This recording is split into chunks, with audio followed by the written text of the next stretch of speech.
Back পার্টটা হলো এক কালার লনের মধ্যে আছে, এটা কালারটা না একটু ক্রিম টাইপের কালার, ঠিক আছে, কালারটা হলো ক্রিম।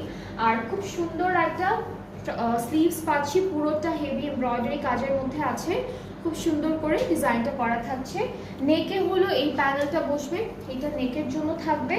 আর এই ড্রেসটার এক্সট্রা তো কোনো প্যানেল নাই না, আচ্ছা এই ড্রেসটার সাথে শুধু এই ডিজাইনগুলো একবারে সেট করে দিয়েছে। আর সুন্দর একটা দুপাট্টা পাবো, যেটা হলো খাদি নেট মেটেরিয়ালের মধ্যে আছে। মেটেরিয়ালটা না খুবই সফট আর খুবই নরম, ঠিক আছে, খুবই সফট অ্যান্ড অনেক লাইট ওয়েটেড। আর এটা হচ্ছে আঁচলের পার্টে যাবে, ট্রাউজারটা ক্যামব্রিক কটন। আর এই ড্রেসটার প্রাইসটা হচ্ছে 7200 টাকা, ঠিক আছে। এটার প্রাইসটা হচ্ছে 7200 টাকা। যাদের যাদের পছন্দ হয়ে যাচ্ছে এখনই স্ক্রিনশট নিয়ে পেজ ইনবক্স করলে অর্ডারটা কনফার্ম হয়ে যাবে। প্রাইসটা হলো 7200 টাকা অনলি।